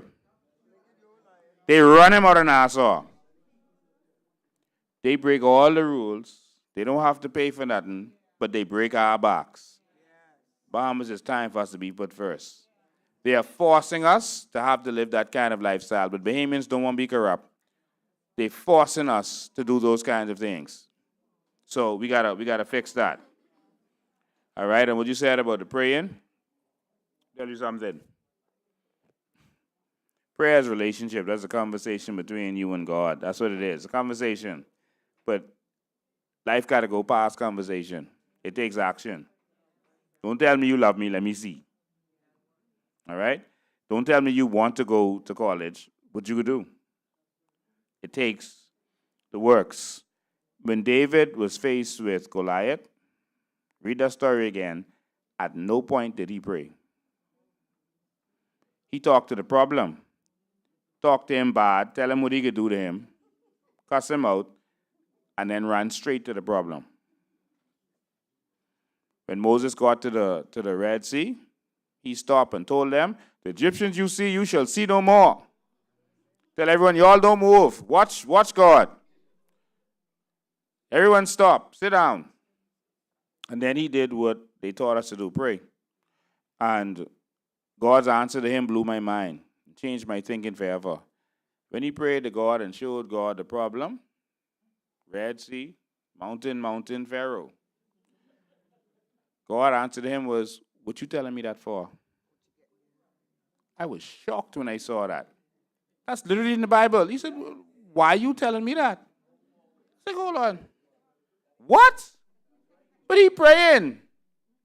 God said, what you telling me that for? He said, don't you ever tell my people to stop moving. Tell them, keep moving. That changed my whole outlook on life. That's why I don't let nothing stop me. As long as I breathing, if God send me somewhere, I can keep moving. That means if he did keep moving, the Red Sea would have moved out of his way. How we know that? How we know that? Because when Joshua took over, Joshua didn't stop and pray when he reached the Jordan River. They just walk in the water. When they step in the water part out of their way. We got to keep moving. We're going to take this Bahamas back. We just got to fight for it. Nothing wrong with prayer. Prayer is a good thing. But prayer is what you do in the closet. Boy, I ain't got me to preach. But Jesus prayed alone in the closet. When he came out in the street, he just spoke. He just said, get up and walk. He didn't pray. Get up and walk. Get up, pick up that thing and go here. You healed. We focus too much on religion. We got to take our country back. We can take this. I didn't come here to talk. We came here to take this. All right? Anyone else want to speak? Y'all go ahead.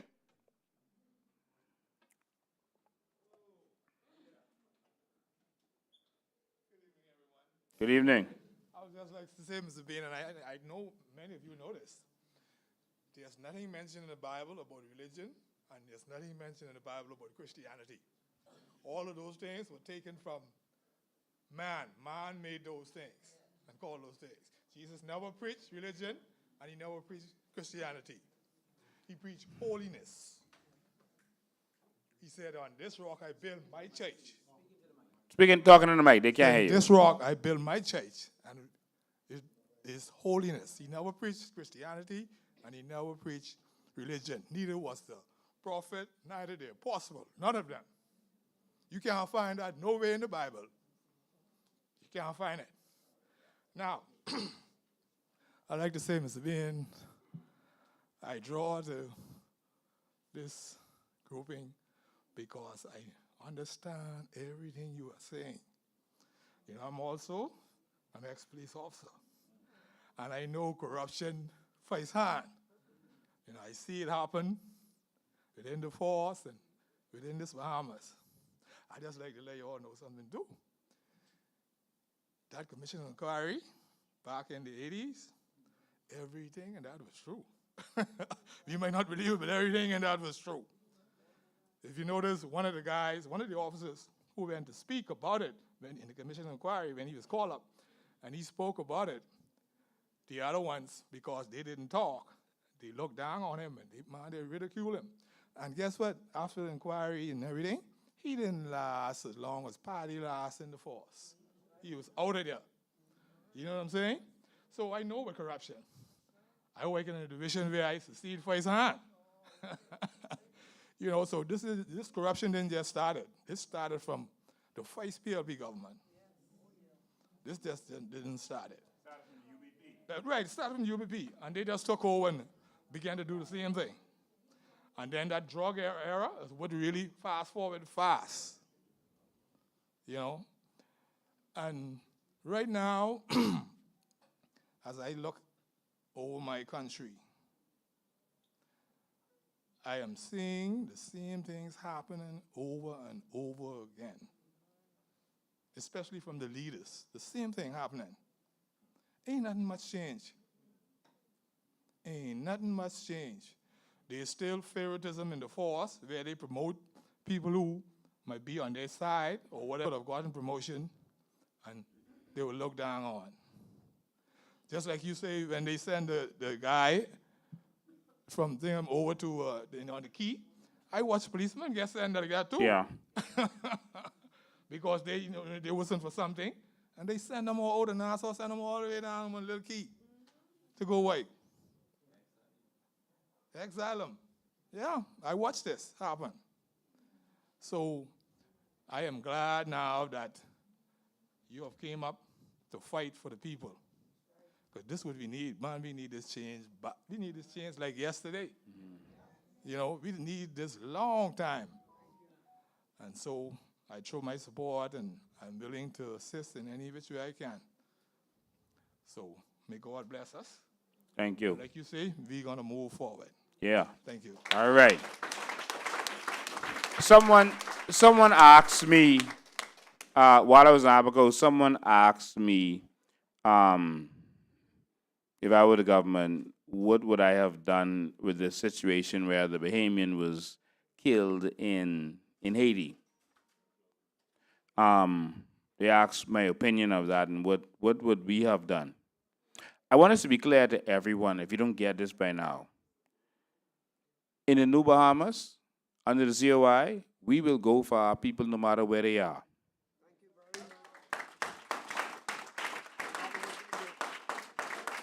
Everyone in the world can know that if a Bahamian is walking, they got a whole government behind them. If our Bahamians are in trouble, anywhere, in distress, anywhere, they know, oh, their government coming for them. You in Europe and an earthquake happen, they know their government coming for them. They straight. We could worry about everyone else. You ain't got to worry about them Bahamians. They straight. Every other government looks out for their people. No matter what their people do. No matter what their people do or into. They look out for their people. We will defend our people. We would have already made sure that that body was back in the Bahamas. I believe that they are stalling. They have been giving them troubles with getting the body back. And I believe that they are stalling because they don't want an autopsy done. All right? You have a certain period of time to do the autopsy. You'll remember me and Maria was fighting for baby Bella because we believe that more happened to her than they were saying. And Wayne Monroe sent the now, and boy, you see how God don't play, sent Bajon Ferguson to represent the wicked side and to stall to make sure that we couldn't get the body to do an autopsy. And as soon as it was too late, we win. We win. The impossible case he thought was impossible. We won it. But it was too late to do the autopsy. And so, really, we fought so much stuff. If we wrote a book, that'll be 1,000 volumes. But that's what they're trying to do in Haiti. I believe that the young man was murdered. You will not murder a Bahamian anywhere in the world and get away with that on my watch. I don't care what you say about them. That's a human being, and that's a life. We can do to them, Lincoln. That's unacceptable. That man was alive when they took him into custody. How did he get into the hospital, Lincoln? Michael Pintard and Louis Georges and Fred Smith and the rest of their team, a fake book saying that this and that happened and they have dogs biting the immigrants and this and that. Our immigration didn't even have no dogs. And now the man won't be prime minister. But they went to the UN with that. No one is going to touch our Bahamians. No one's going to hurt our Bahamians. Our government is going to be about empowering our Bahamians everywhere. Our young men will not have to resort to smuggling drugs. We're going to empower them. We're going to transform their lives. Most of them do it now because they have no opportunity. We're going to fix that for your sons and your grandsons. We're going to make sure that based on that purpose inside them, they're going to have opportunities. Edgecombe. I was so proud of him. I am still proud of him. He accomplished much. He's going to be one of the great ones in the NBA. But when I heard the young man say it, how they had to use a generator. He had to learn to play basketball on concrete. And our politicians are up and down celebrating. You should be ashamed that you put your people through that. You should be ashamed to be up and down behind that young man. And don't you all dare beg him for none of his money. We need a situation where our young people don't have to beg to represent us. That we can empower them, because we're going to get back from that. Look how when they get to where they need to get, how it promotes the Bahamas. We're going to invest heavily in our young people so that we'll never have another story like that again. Yes, it's a good feel-good story, but there could have been much more Edgecombe. It could have been much more of them if we had put the opportunities there and done what we needed to do for them. All right? A lot of the crime happens because, like Mr. Bain said, there's not enough opportunities for young people. When I grew up, there was boy brigades, girls brigades, RA, all kind of things. And when your parents say you go in, you go in. There was no choice.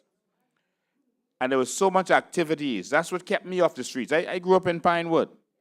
I was always running, martial arts, singing, music, in church all the time. I was always so busy that I couldn't be drawn to the streets. And that saved me. When some of my friends end up being criminals and killers and robbers, etc.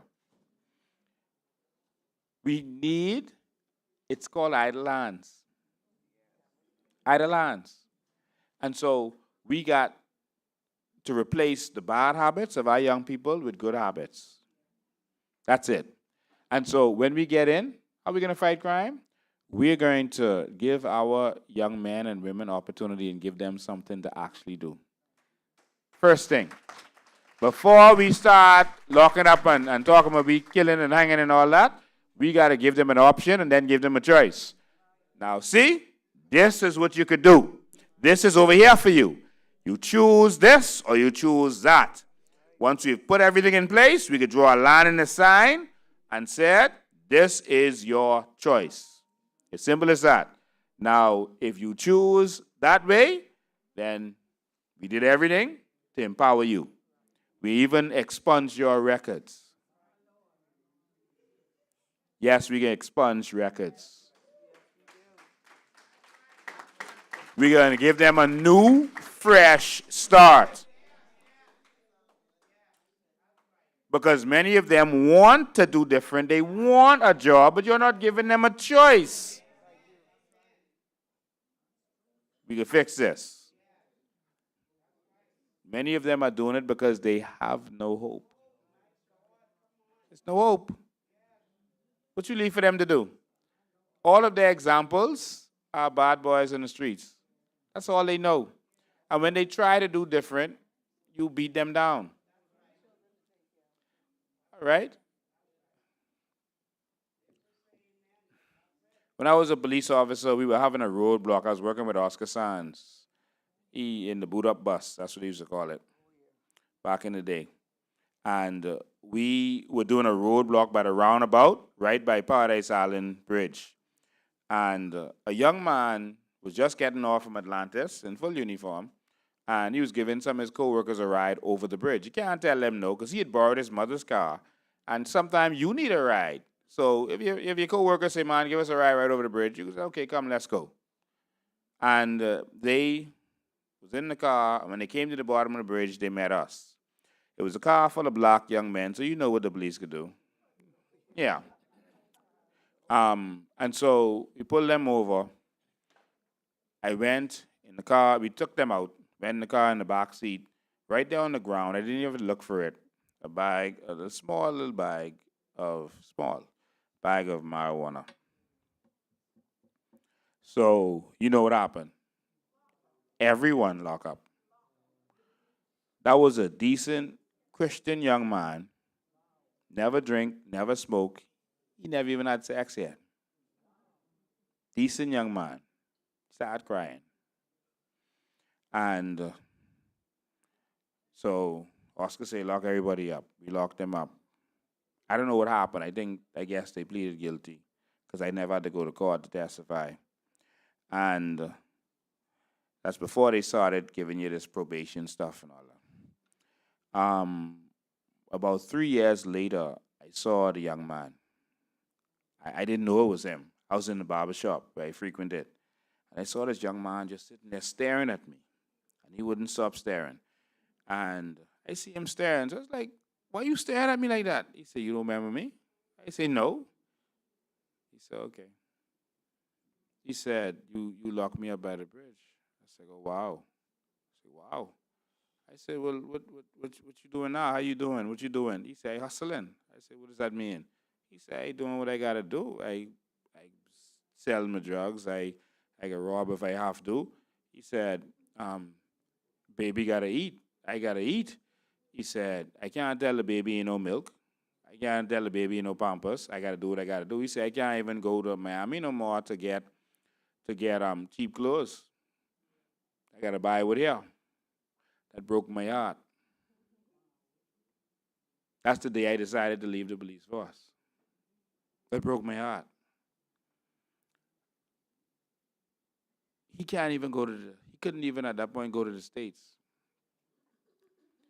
He couldn't get a job in no hotel. No more. I participated with the government in destroying that young man's life over a plant. That's a tree. That's what that is. That's a tree. That's some leaves. That hurt me. That broke my heart. I never saw him again. He didn't even come back to the barber shop no more. But that broke my heart. And that was the day I said, I cannot participate with the system that is destroying our young men. And I'm vowing to our young men right now that I'm going to fix this. We're going to empower you, not destroy you.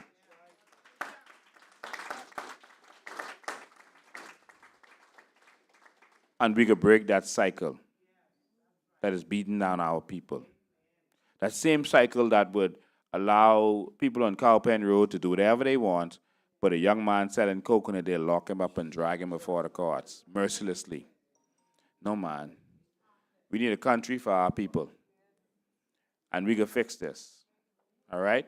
Anyone, go ahead. We can wrap up in a minute. Good evening, everyone.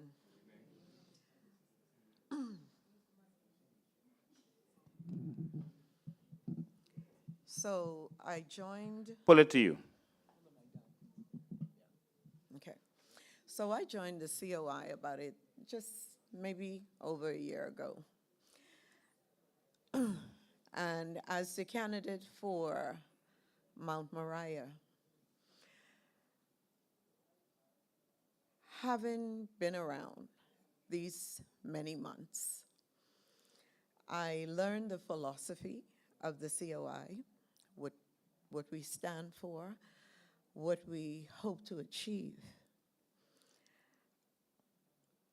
That all being said, we talk a lot about the Bahamian people and what they don't do and what they need to do. And I say, you know, Bahamians have been criticized from 1967 about the decisions they were making in terms of voting. Now, yes, the PLP and the FNM were the predominant parties. They controlled the whole scene. And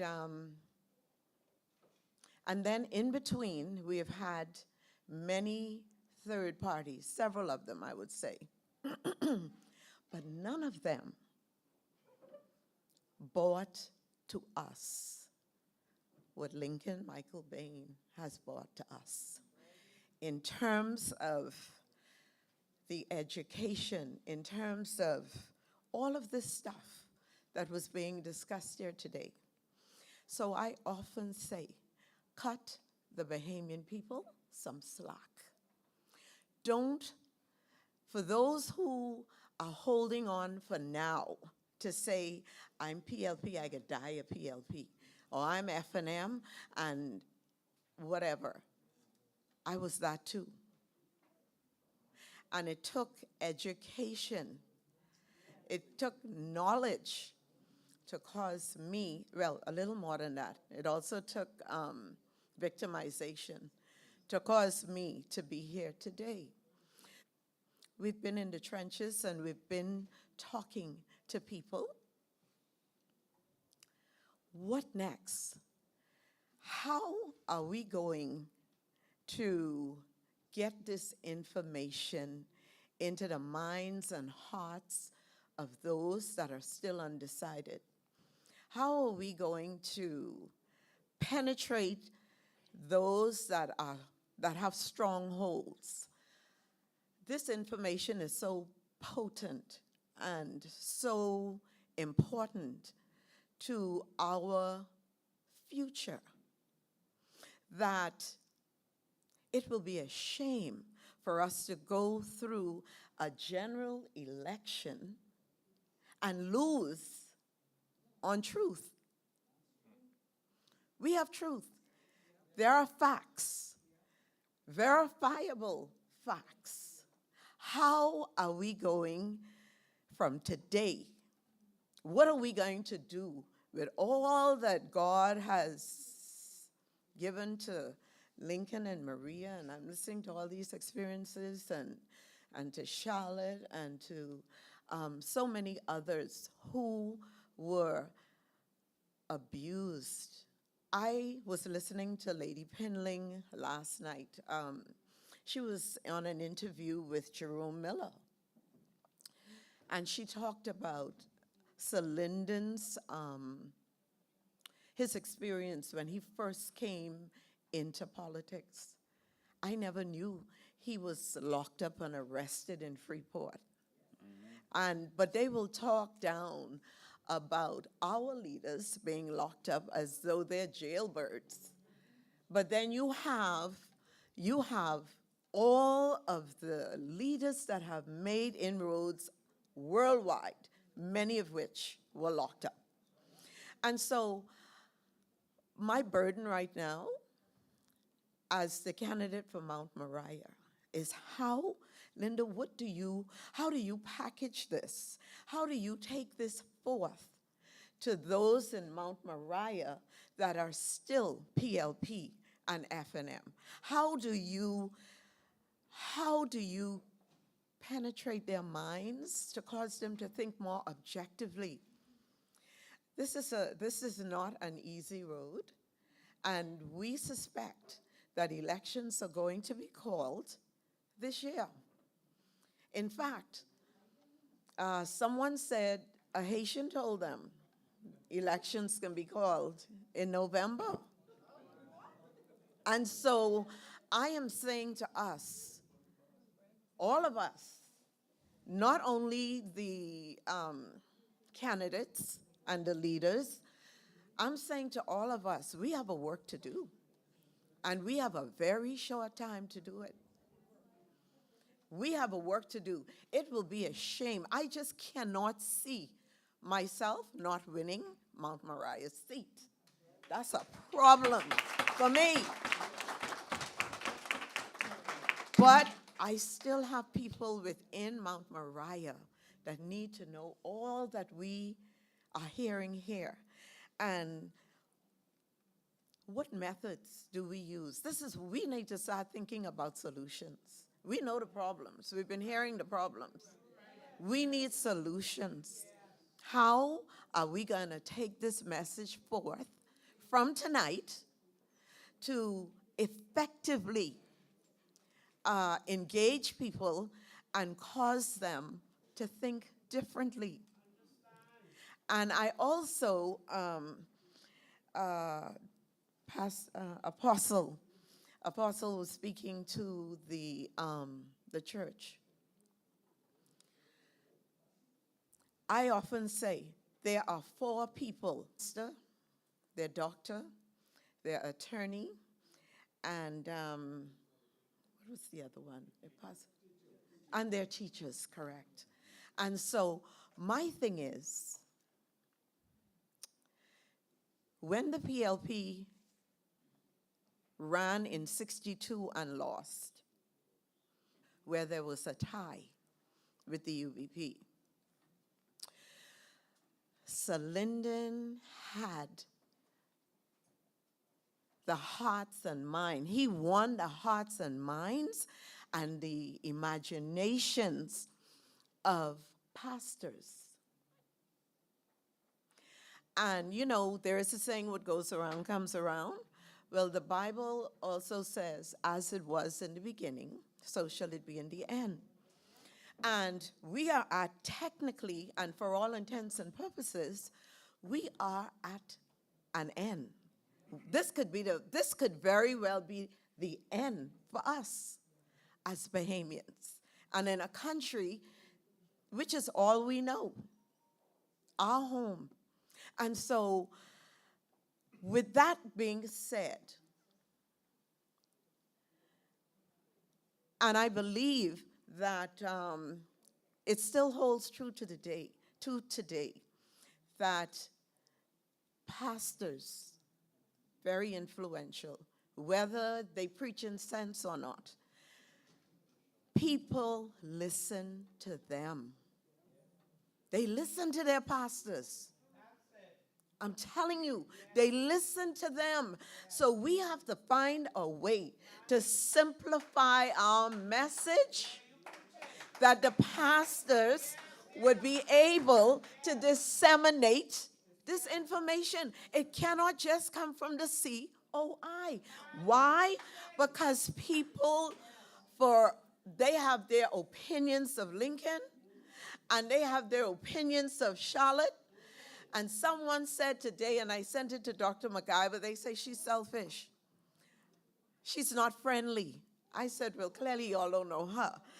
But what I'm saying, though, we have to find some people who is going to buy into this vision to help us to win people who they respect, who people respect outside of the COI. We cannot win this election just with us. We have to get some more people that have influence. Listen, today I was a part of the first cohort of members of the Revolution Church. Revolution Church became a church officially in January. I just started going there several months ago. But today, and I didn't even realize it, they were inducting their members, certificate-bearing members. And I was numbered among that. I just found that amazing. But I said that to say this. I have a pastor who came here and prayed for this building.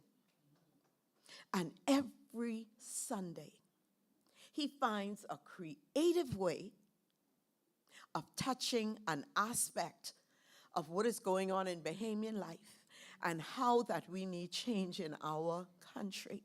He finds a way to do it. Why? Because he's sold. He's sold on the fact that we need change. Because he cares about his members, and he knows that there are members in there that are PLP, F&M, and whatever. But the point is, and it's just in my spirit that we can't do this alone. Let's find a way to engage these people, have dialogue with them. It isn't enough to just go and pay a visit to a church. We have to sit with these pastors and show them the plan and let them, in their own way, teach their people. You can tell them all of the downsides that, we will be controlled by Haiti or Haitians because majority rule. You say this to the average Bahamian, going over their heads. They are not getting all of this information we are trying to give them. So we need someone they respect who is going to say to them in layman's language, So we got to wrap up. okay, what needs to happen? And so, that all being said, those are my thoughts as I listen to everything that I have been entertaining, and I hope that something is done to help us, to help ourselves. Thank you so much. Words of wisdom. We appreciate that. Ladies and gentlemen, next week, we're going to be talking about our land. All right? This is where the big secret is. This is where they've been raping and robbing you all this time. And we got to wake you up. So we want you to be here. That's the last in our series, Immigration.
We didn't get an authority. We let these uncircumcised Philistines tell us don't get involved in politics. That devil is a liar.